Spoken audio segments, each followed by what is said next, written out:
Senhor, meus irmãos, tudo bem? Graça e paz, que Deus te abençoe. Nós estamos aqui para gravar mais uma videoaula, algo que vai ser bênção para a tua vida, bênção para o teu ministério. Você que já tem nos acompanhado, você que já é o nosso aluno. Então nós vamos lá. Meu irmão, e hoje uma aula especial, por quê? Porque nós estamos dando início a um novo módulo. Lembra que nós estudamos o Pentateuco? Nós vamos continuar estudando, é claro.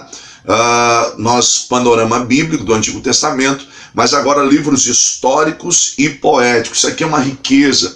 Olha que livro bonito aí, que bênção. Se você não tem ainda, você precisa ter para poder acompanhar as aulas, que vai ser bênção para a tua vida. Tem muita coisa boa nesse material, muita coisa boa mesmo, vai ser bênção para a tua vida, bênção para o teu ministério. Tá bom? Então, como que a gente fala, sempre começando cada uma das nossas aulas, então você precisa ter nas mãos o teu módulo, a Bíblia na mão, tá bom? Para nós darmos início aí à nossa aula. Então, hoje nós vamos fazer introdução, históricos e poéticos, e também falar um pouco aí do livro de Josué, tá bom? Então, eu conto com você, fica conosco até o final dessa aula, vai ser bênção para a tua vida, bênção para o teu ministério. E lembrando sempre, irmão, nós precisamos crescer na graça e no conhecimento. Então vamos fazer uma oração para dar início à nossa aula de hoje. Vamos lá, vamos fazer uma oração. Então vamos pedir a bênção de Deus sobre nós. Senhor, nós rogamos a tua bênção neste momento. Deus, rogamos, Senhor, a tua graça. Pai, que o teu poder possa nos envolver, Senhor, de maneira especial. Meu Deus, que o teu nome seja glorificado neste momento. Visita o meu irmão, a minha irmã. Deus, toma ele nas tuas mãos. Abençoa, Pai, a sua vida. É o que eu te peço em nome de Jesus.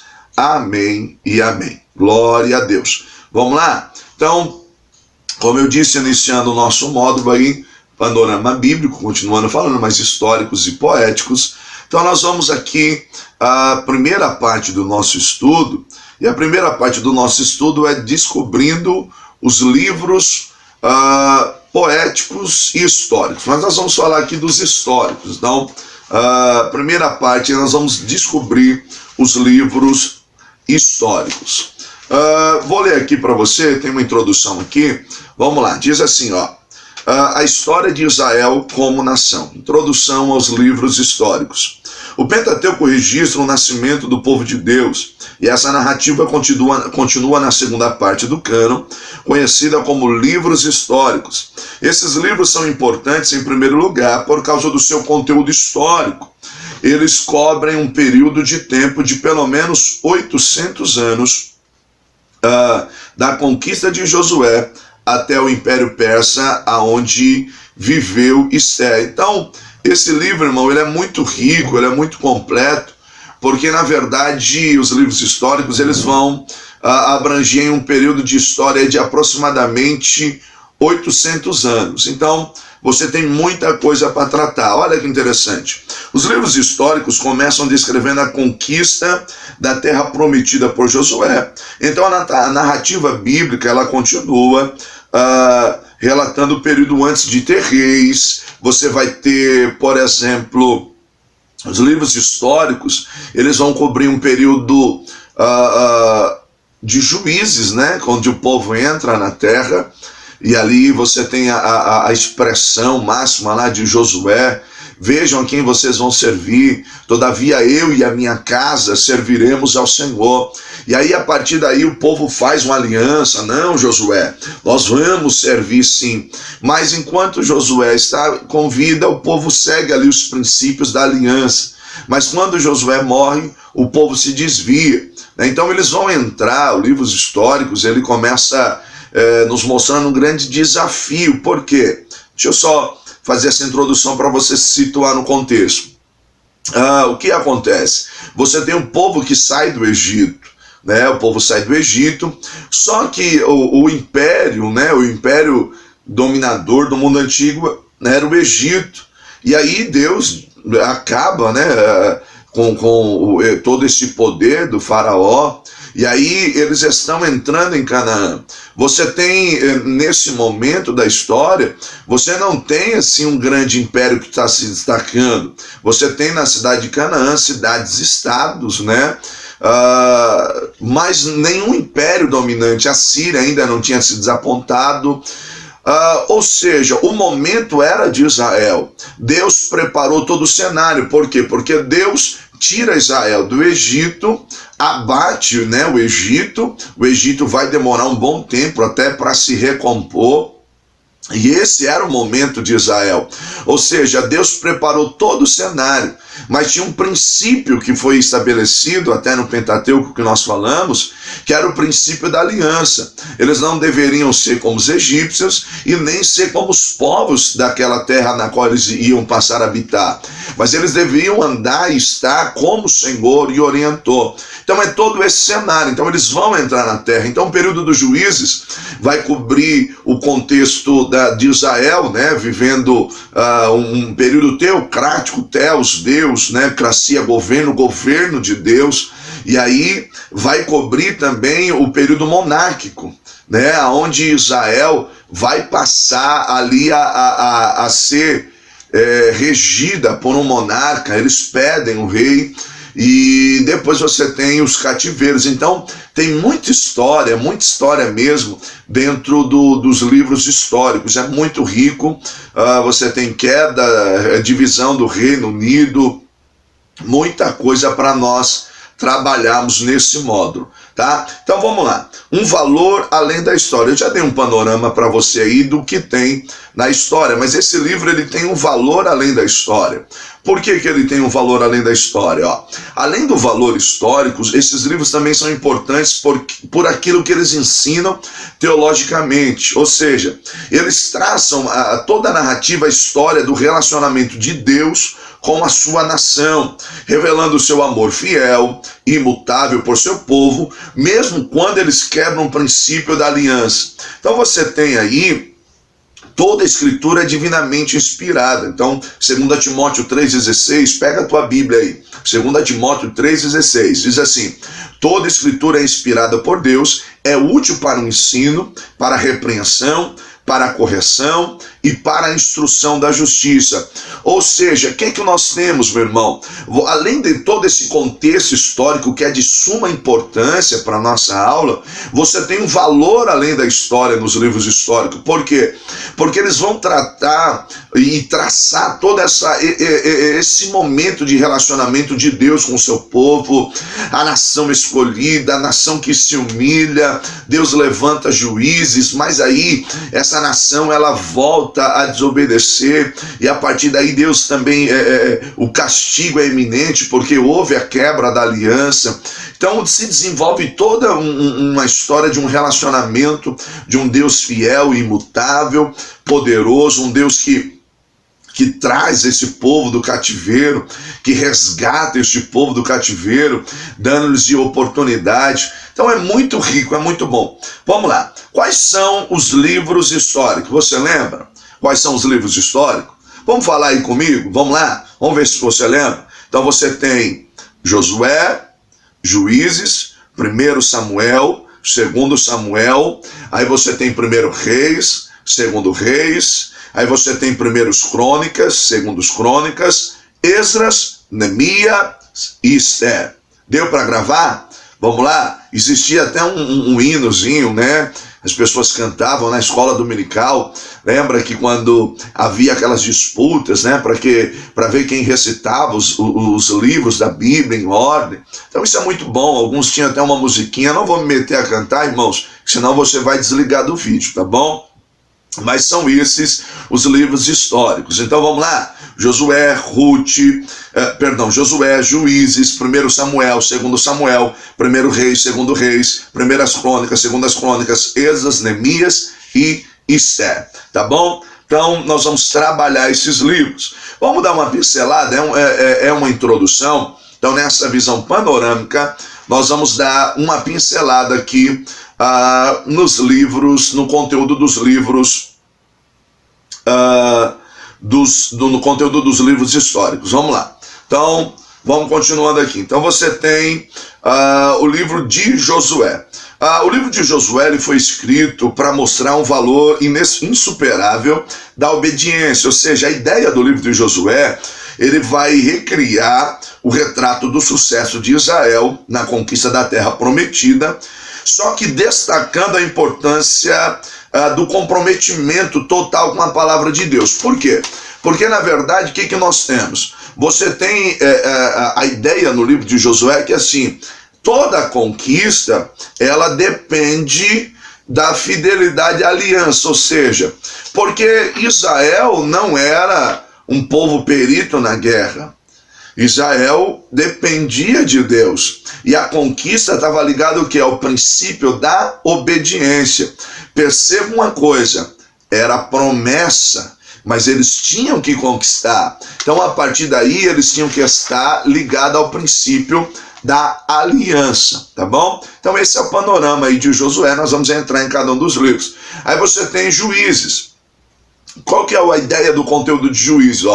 Por outro lado, Juízes relata o estado quase que irremediável de Israel depois da conquista, né? A nação foi vítima da transigência religiosa, ou seja, passaram a ceder ao cenário religioso pagão da terra de Canaã. Eles pareciam ser incapazes de prosseguir por longos tempos de obediência.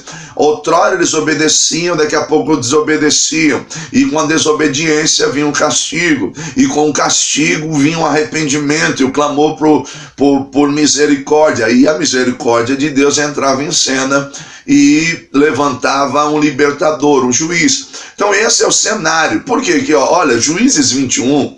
Vai para sua Bíblia, Juízes 21, verso 25, diz assim, naquela época não havia rei em Israel, e cada um fazia o que lhe parecia certo. Então você já tem esse contexto, esse cenário do povo, cada um fazia o que bem entendia, ou seja, quebrando o princípio da aliança, da obediência a Deus. E aí é nesse cenário que a história dos Juízes vai se desenvolver, se desenrolar, tá bom? Aí nós temos o livro de Ruth. Então, no livro de Ruth está inserido depois do livro de Juízes, pois os acontecimentos nele descritos ocorreram na mesma época. Então, é interessante que o livro de Ruth vai nos trazer o contexto, a história de uma família, né? Que eles buscam a Deus depois de um contexto de algumas, como que eu posso dizer, precipitações, deixar a terra da promessa, a terra da aliança, né? É nesse cenário que a história de Ruth vai se desenvolver no período dos Juízes, mas você vê a graça de Deus manifesta, né? Que alcança Noemi, alcança Ruth, mesmo sendo uma moabita. Então você tem todo esse cenário no livro de Ruth, né? A graça de Deus, a misericórdia de Deus. Virando a nossa página aí, você que está com o nosso livro, aí nós temos o contexto de 1 Samuel e 2 Samuel. Lembrando que eu estou te dando aqui a introdução, a visão panorâmica. Você tem os livros de Samuel, eles vão traçar a história do início da monarquia, lembra essa transição do teocrático para o monárquico, né? Samuel, profeta, juiz que liderou Israel, e ele é o responsável por isso, o povo vai até ele pedindo um rei. Então, o livro vai narrar essa história de Saul e Davi. Já o segundo livro de Samuel vai dedicar-se especialmente em escrever os principais acontecimentos do reinado de Davi. Aí nós vamos lá para 1 Reis e 2 Reis. Os livros contam os detalhes da história da monarquia de Salomão e vai até a queda de Jerusalém, e eles vão traçar os resultados de ambos, ou seja, a desobediência para ilustrar a consequência, né? A princípio tudo ocorria bem, mas quando Israel deixou de seguir ao Senhor, vai arcar com as consequências e divide Reino do Norte, Reino do Sul. E aí você tem Reino do Norte, capital, Samaria, Reino do Sul, Jerusalém, e aí a cisão, a divisão do reino, e aí ano 722 você vai ter a queda do Reino do Norte, e depois 587 invasão de Jerusalém por Nabucodonosor e a queda do Reino do Sul. Então você tem o cativeiro assírio, o cativeiro babilônico. Então o livro de Reis vai trazer todos esses acontecimentos. Olha o tanto que nós já andamos na história. Começamos lá em Josué, aí você tem, né, não havia rei em Israel, governo teocrático, mas infelizmente o povo não obedecia. Passamos pela história de Juízes, Ruth, e agora já chegamos 1 Samuel, 2 Samuel, 1 Reis, 2 Reis, e aí nós vamos saltar mais ainda na história, porque nós vamos entrar agora num período pós-exílico. Que período é esse? É o que é relatado em 1 Crônicas e 2 Crônicas, ou seja, os livros constituem um primeiro comentário, na verdade, das Escrituras. Esses livros relatam as histórias de Davi, Salomão, do reino de Judá, histórias já conhecidas dos livros de Samuel e de Reis. Mas o cronista, ele está relatando essas histórias antigas, eu costumo usar essa expressão para dar um up no povo. O povo volta do cativeiro, então o povo precisa ser reanimado.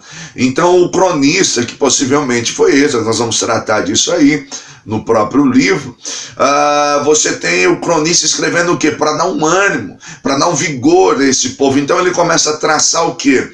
As histórias das conquistas de Israel, dos reinos, do poder, da maneira que Deus agiu. Então a palavra para trazer vida àquele povo que está retornando do cativeiro e está vivendo um período caótico, um período de grande crise. Então, Crônicas tem esse propósito. E aí depois que formavam a mesma obra no cânon judaico, você tem Esdras e Neemias. Então os livros de Esdras e Neemias, que provavelmente foram escritos como uma só obra, apresentam os acontecimentos da restauração na metade do século V, e eles recebem permissão para voltar para a sua terra natal e têm a missão de reconstruí-la. Então a liderança de Esdras e Neemias, juntamente com os profetas da época, né? Você vai ter os profetas pós-exílio. Você lembra de algum deles? Vamos lá. Profeta pós-exílio, você tem quem? Ageu, você tem Malaquias, né? Zacarias. Então são profetas pós-exílio. Então, a partir daí tem a obra de restauração, de reconstrução, histórias grandiosas de liderança de Neemias, de Esdras, um escriba assim fora de sério.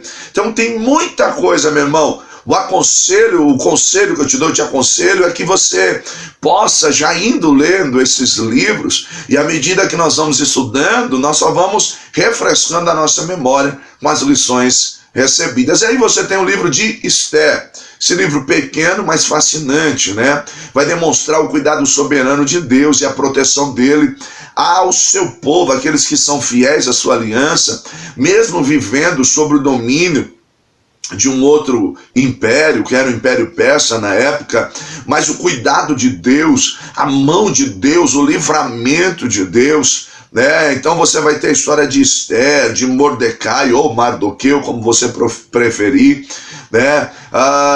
Parece que Deus está em silêncio nessa narrativa, mas aí você percebe a mão gloriosa de Deus agindo, né? Dando livramento, guardando, quebrando as ferramentas contrárias que era para trazer destruição aos seus servos, e a ferramenta que foi preparada passa a ser usada mesmo contra o inimigo, né?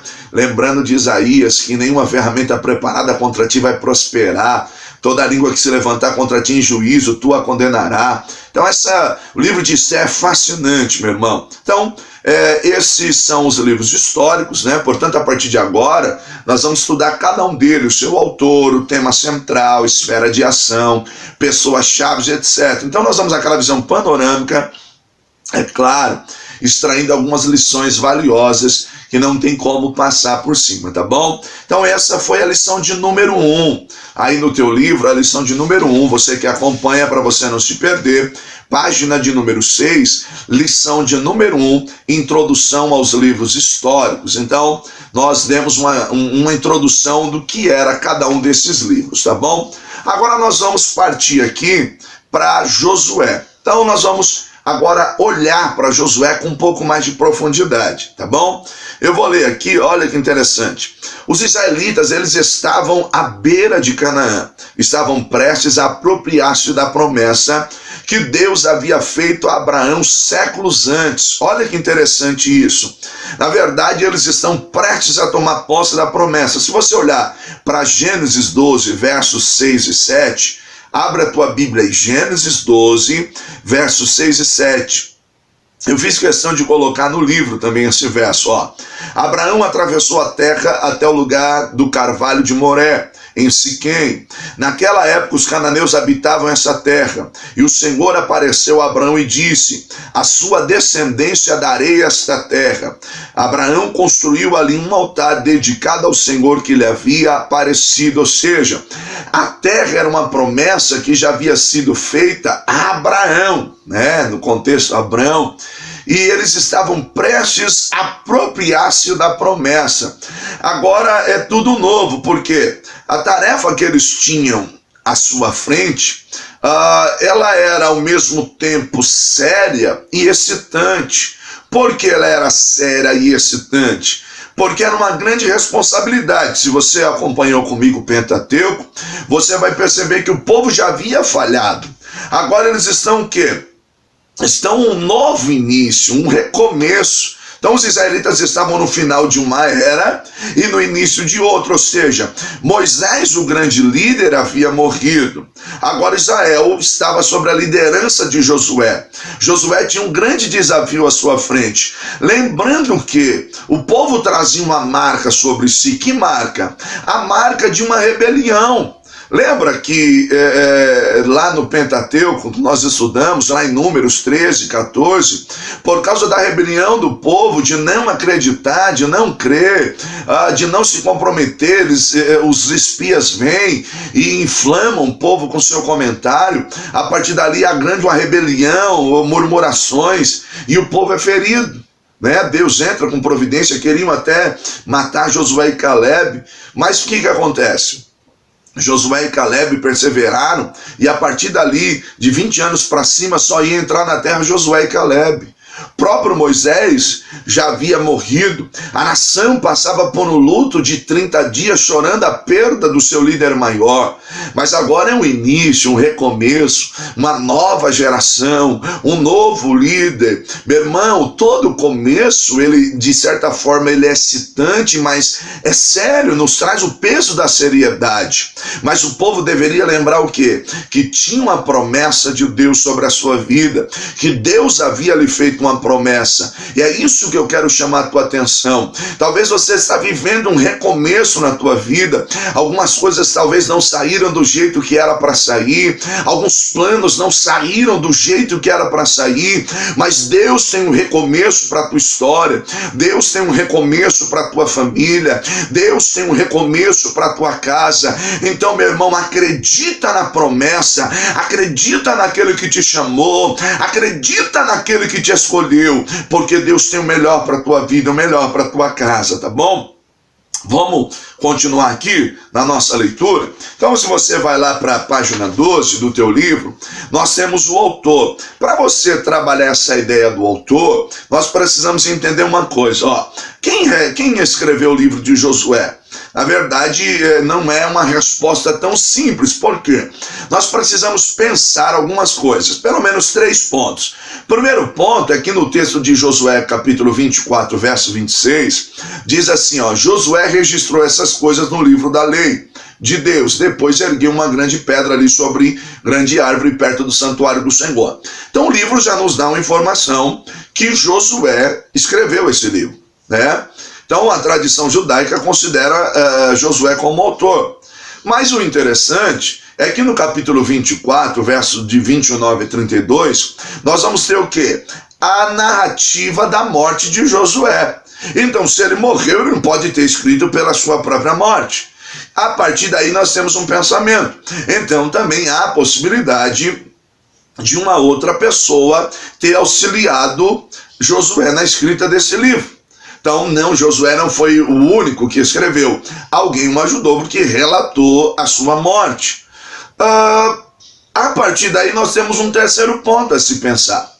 Vários acontecimentos ocorreram após a morte de Josué, que também são mencionados. A conquista de Hebrom por Caleb, a vitória de Otoniel, a migração para Dan. Você tem algumas passagens paralelas de Juízes que vão confirmar todos esses acontecimentos aconteceram após a morte de Josué. Portanto, aí nós pensamos esse terceiro ponto. O mais provável é que o livro tenha sido composto em sua forma final por um escriba ou um editor posterior, mas que com certeza foi baseado nos escritos de Josué, não é verdade? Então, São esses 3 pontos para você entender quem é o autor. Então, possivelmente, a base toda é Josué, mas aí você tem esse livro no estado final que nós temos hoje, posteriormente um copista, alguém fez nesses moldes que nós temos hoje, mas nada impede que foi Josué o autor na sua grande parte do livro, tá bom? Nós temos o tema, qual que é o tema? A conquista da terra prometida. Então o tema do livro de Josué vai nos narrar da conquista da terra prometida. O livro tem um propósito. Qual que é o propósito desse livro? Na verdade, Deus comissiona Josué a continuar a sua promessa que havia feito aos patriarcas, a herança. Então o livro tem um propósito de nos apresentar que, na verdade, o povo deveria avançar, que a história não acaba com a morte de Moisés. A história não acaba, há uma continuidade. E a partir daí, Deus vai levantar Josué, dizendo que a promessa ainda está de pé. Ou seja, tudo aquilo que Deus havia falado com Moisés, agora vai ter continuidade sobre a liderança de Josué. Então você tem a esfera de ação desse livro. Esse livro vai cobrir um período de aproximadamente 20 anos, né? Alguns eruditos chegam a afirmar 24, 25, mas em tese é essa média. Então ele vai desde a morte de Moisés, começa dizendo, depois da morte de Moisés, sucedeu que depois da morte de Moisés, o Senhor falou a Josué. Então você tem desde a morte de Moisés até a morte de Josué, uma esfera aí de 25 anos mais ou menos. Pessoas-chave nesse livro, você tem Josué, você tem Raabe, lembra de Raabe, né? A maneira como Raabe crê e Deus livra. Então você tem a manifestação da graça no livro de Josué, porque Raabe era uma prostituta, e quando você lê sobre Raabe em Hebreus, você vai ver que pela fé ela foi alcançada. Ou seja, lembra que eu falei do valor teológico para nós? Irmãos, é o ensino da graça, é a teologia da graça por meio da fé. Raabe creu, e isso foi imputado por justiça, lembra de Abraão? Por quê? Porque ela foi salva e toda a sua casa, os espias fizeram ali uma aliança com ela, aquele escarlate vermelho pendurado na sua janela, era o símbolo, né, da aliança que ela havia feito, e aquela casa teve o livramento. Se nós somos aqui da asa tipologia, né, o sangue de Cristo que nos purificou, ou o sangue do Cordeiro Pascual passado na porta, deu o livramento, né? Então a fé de Raabe, ela alcançou a graça, né, por meio dessa fé, ela creu, a fama do Deus de Israel chegou para dentro das muralhas de Jericó, e ela creu e alcançou a vitória, e depois ela vai ser inserida na genealogia do Messias. Isso é graça de Deus. Vamos lá, continuando. Aí você tem um conteúdo do livro. O conteúdo do livro vai nos falar de como aquele povo era. Você tem esse povo de práticas pagãs. As práticas deles estavam ligadas à promiscuidade. Era um povo bruto, um povo que ofereceu seus filhos em sacrifício. Havia a divindade da terra, né? Baal, quer dizer Senhor. Então havia muitos Baais. Eles eram cidades-estados. Então você tinha o Baal de tal, ou seja, o Deus aos olhos deles, Deus entre aspas, da fertilidade, responsável pela terra. E Israel teria que entrar na conquista e expulsar esses povos da terra e não fazer aliança com eles. Mas infelizmente não é isso que vai acontecer. O livro vai nos mostrar que o povo, ele vai, de certa forma, vai se envolver, e você vai ver isso mais claro em Juízes. Mas você tem o povo em Josué animado para a conquista. Então eles vão entrar e vão tomar posse daquilo que Deus tem para eles, mas infelizmente eles vão tomar posse parcial, né? Parcial. Então, onde era para eles terem conquistado, muitos não conquistaram. Então você tem Caleb e Josué, os únicos, né? O conteúdo do livro vai mostrar muito bem isso, de 20 anos acima, que entraram na terra. Então, o livro vai mostrar o sucesso da submissão a Deus, a fidelidade de Deus em cumprir a sua promessa, porque o que Deus falou, Deus cumpriu. O que Deus prometeu, foi certo. O que Deus falou, ele cumpriu ao seu povo. E aí nós temos o esboço do livro, a preparação da herança, a escolha dos líderes do exército, possuindo, aí você tem a divisão da terra. Por isso que é importante você estar com o seu livro, porque está todo o esboço aqui. Então você vai acompanhando na sua casa, você vai acompanhando junto com a sua Bíblia, tá vendo? Tá tudo aqui o esboço. Eu não vou entrar no esboço agora, senão nossa aula prolongaria muito. Mas vamos lá. Então você tem aí um quadro no seu livro, Josué Homem. Quem foi esse Josué Homem? Aí eu fiz questão de colocar aí, você tem Josué, cujo nome significa Yahvé, salvação. Você tem a trajetória dele. O Josué não cai de paraquedas, né? Ele aparece lá em cena lutando contra os amalequitas, quando Moisés está em cima do monte, com a mão estendida. Você tem ele como auxiliar de Moisés, o Josué, a porta da tenda, quando Deus está falando com Moisés. Então ele tem uma caminhada. Meu irmão, só para você pensar, ninguém chega ao topo de repente. Você precisa construir a tua história.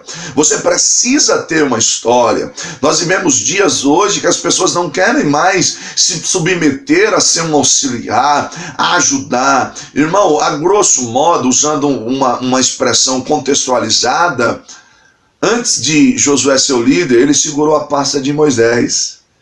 Entenda, eu não estou falando de uma expressão bem grosseira, puxação de saco, mas estou dizendo assim, de alguém que honrou o seu líder, e agora ele está numa posição de líder, Deus o honrou. Entendeu? Nós vemos dias que existe uma falta de submissão, né? As pessoas não respeitam mais os seus líderes, os seus pastores. Então guarda isso no teu coração, meu irmão. Josué carregou a pasta de Moisés. Elias e Eliseu, lembra? Eliseu deitava água na mão de Elias. Então lembra disso. Quem não sabe servir, não serve. Josué foi um grande líder, mas ele serviu, ele aprendeu a servir, tá bom? Tem muito conteúdo aí, você olha no seu livro. Considerações finais sobre o livro de Josué. O livro de Josué é de suma importância, pois dá continuidade à história do Pentateuco. Deuteronômio termina com um relato da morte de Moisés. Em meio ao seu ambiente de luto, o livro começa com as palavras: sucedeu que depois da morte do grande líder Moisés, as promessas ainda estavam de pé. Ou seja, sucedeu que depois da morte de Moisés, aí Deus começa o quê? Reanimar a Josué, trazendo a ele o contexto que a promessa ainda está de pé. Então, quando você olha, Deus capacita a Josué de maneira especial. Então fica essa lição, não importa o momento que nós estamos vivendo, Deus ele tem sempre algo para nós. Deus tem sempre algo para a nossa vida. O momento era de luto, era de dor, era de tristeza, mas Deus fala com Josué e o anima. Deus anima Josué. Então, olha que interessante, o capítulo 1 de Josué, até o verso de número 9, você tem 3 vezes Deus falando com Josué. Josué, esforça-te e tem bom ânimo. E Josué, esforça-te e tem bom ânimo, ou seja forte e corajoso. Por que Deus está falando isso? Meu irmão, imagina o desafio que esse homem não tinha. Imagina o peso da responsabilidade que ele não estava sentindo sobre os seus ombros. O líder maior havia morrido. O povo estava acostumado a ver os sinais e prodígios por meio de Moisés. Agora o bastão está na mão de Josué. Grande era a sua responsabilidade. O ambiente era de luto, um ambiente de insegurança, um ambiente era de dor, de preocupação. Mas no meio desse ambiente, Josué tem um Deus que se revela a ele. E o texto diz: sucedeu que depois da morte de Moisés, falou o Senhor a Josué. Eu não sei qual é o momento que você está vivendo, eu não sei qual é o período que você está vivendo, mas eu quero dizer, você tem um Deus que fala com você. Então alegre o seu coração que nessa nova fase da sua vida, nesse novo momento da sua vida, eu tenho uma palavra de Deus para você. Seja forte e corajoso, tenha bom ânimo, não desanime, não pasme, não te espantes, porque o Senhor teu Deus é contigo por onde quer que andares. Aleluia, glória a Deus, maravilhoso, irmão. A gente sente a presença de Deus. Deus está falando com você mesmo. Mas será que é comigo? É com você que Deus está falando. Tá bom? Então, são essas considerações finais do livro de Josué. Você tem no livro de Josué Cristo revelado, ou seja, Cristo ele aparece no livro de Josué numa revelação direta como o príncipe do exército do Deus vivo. Você tem modelos, tipo de Cristo. Josué é um modelo, você tem a rocha, né? O Espírito Santo em ação no livro de Josué. É a obra do Espírito Santo, continua dizendo para Josué: não te deixarei e nem te desampararei. Então você tem essa continuidade aí da obra de Deus sobre a vida do Josué, tá bom? Eu tenho aqui algumas lições práticas do livro de Josué que eu quero compartilhar com você. Pega a tua Bíblia, vai lá para Josué, capítulo de número 3, verso de número 1 a 5, vamos lá. Josué, capítulo 3, verso de número 1 a 5. Algumas lições que vão ser bênção para a nossa vida. Vão ser bênção mesmo. Quero ler aqui com você. Não dá para nós fazermos um estudo sistemático, versículo por versículo. Mas nós vamos trazer aqui algumas cerejas, né? Para você desfrutar, para você fazer algumas degustações desse livro. E depois você na tua casa, com mais tempo, você se debruça sobre ele, tá bom? Vamos lá, Josué 3, verso 1 a 5. Josué e todo o povo de Israel se levantaram de madrugada e deixaram um acampamento do vale de Abel-Sitim, das acácias nas campinas de Moabe, e se dirigiram até o rio Jordão. Antes de atravessarem o rio, eles acamparam ali. Ao fim de 3 dias, os líderes percorreram o acampamento e ordenaram ao povo em alta voz: quando virdes a arca da aliança do Senhor vosso Deus, sendo carregada pelos sacerdotes levitas, vós igualmente saireis das vossas posições e as seguireis, a fim de conhecerdes o caminho que haveis de seguir, pois nunca passastes por este caminho. Conservai, contudo, entre vós e a arca a distância apropriada de 900 metros. Cuideis para não vos aproximar dela.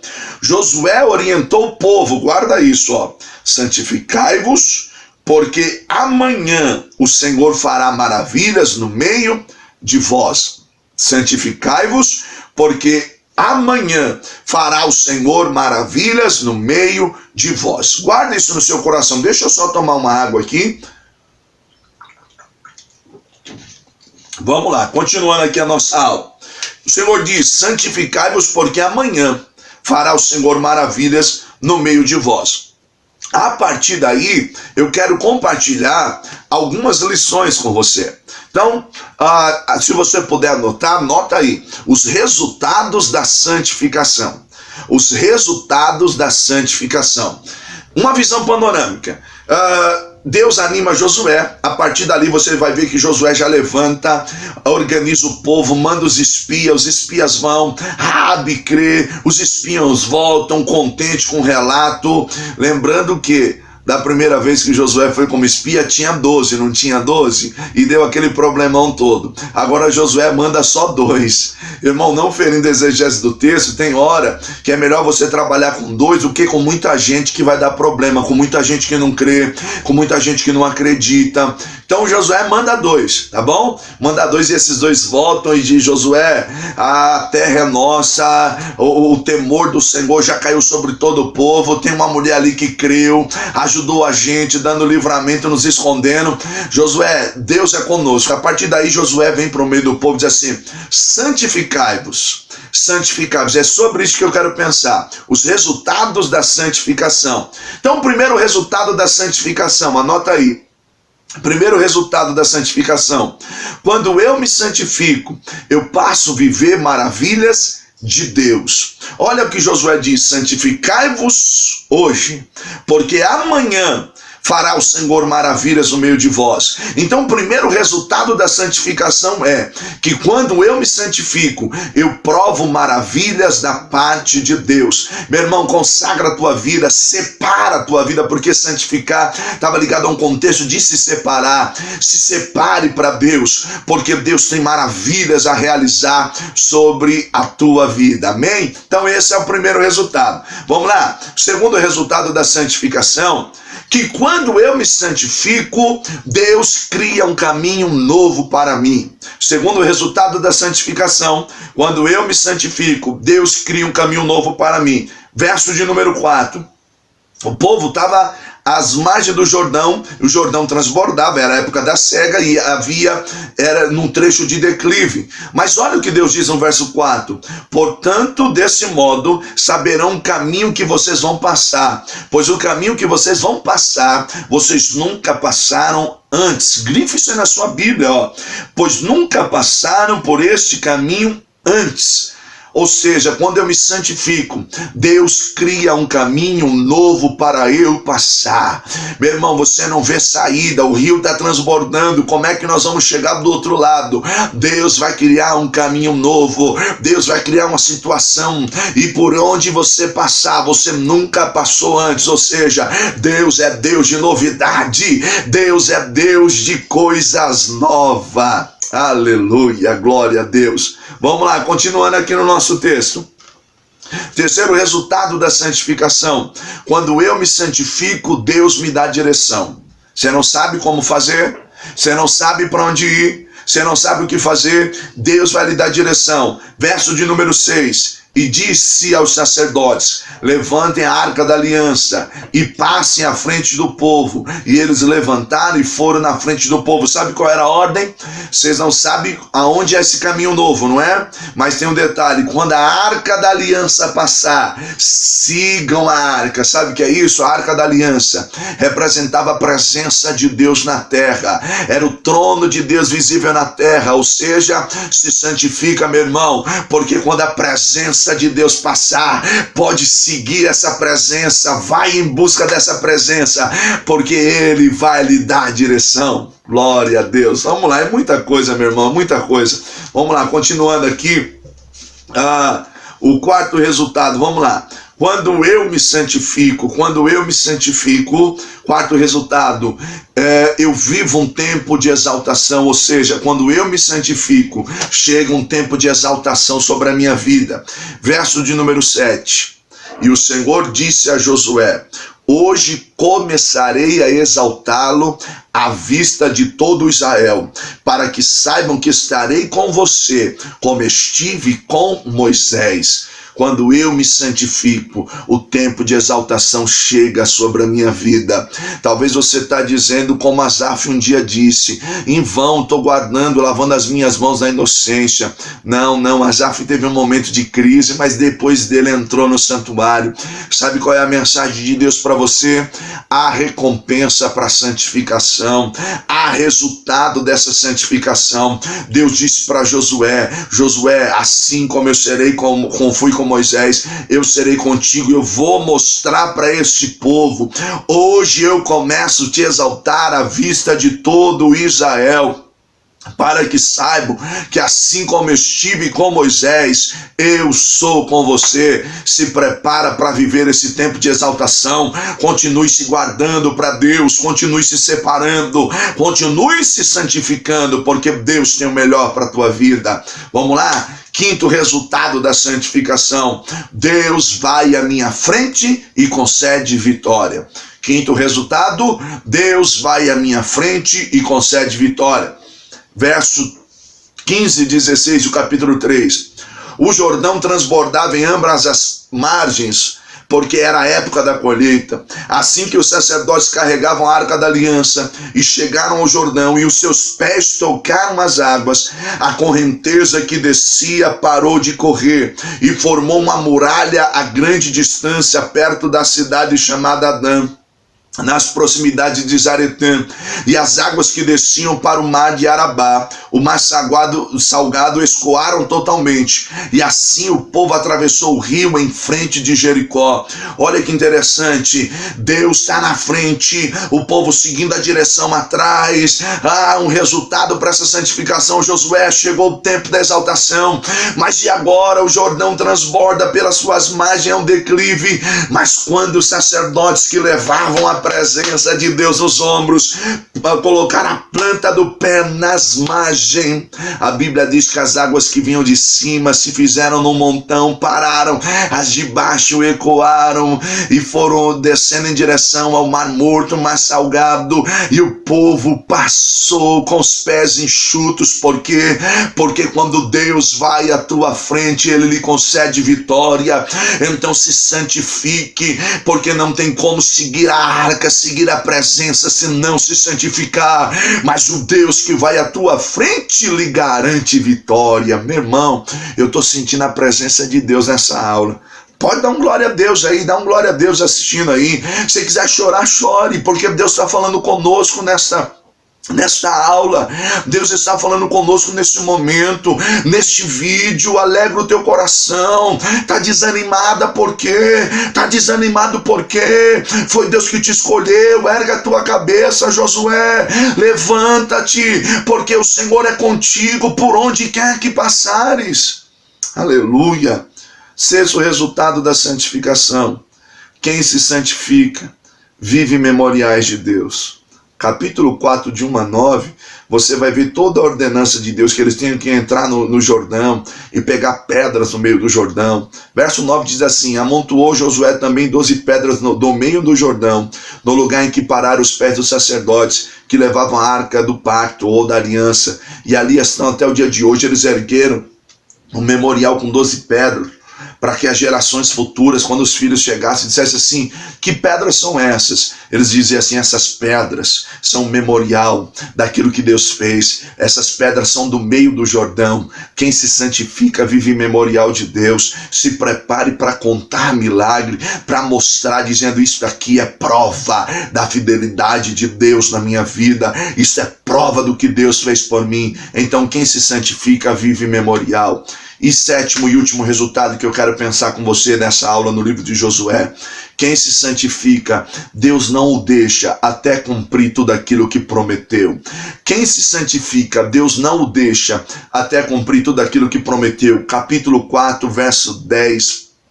Se você for ler do 11 até o verso de número 24, eu vou ler só o comecinho. Diz assim, ó: e os sacerdotes que carregavam a arca permaneceram de pé no meio do Jordão, até que o povo fez tudo que o Senhor ordenara a Josué, por meio de Moisés, e o povo atravessou apressadamente.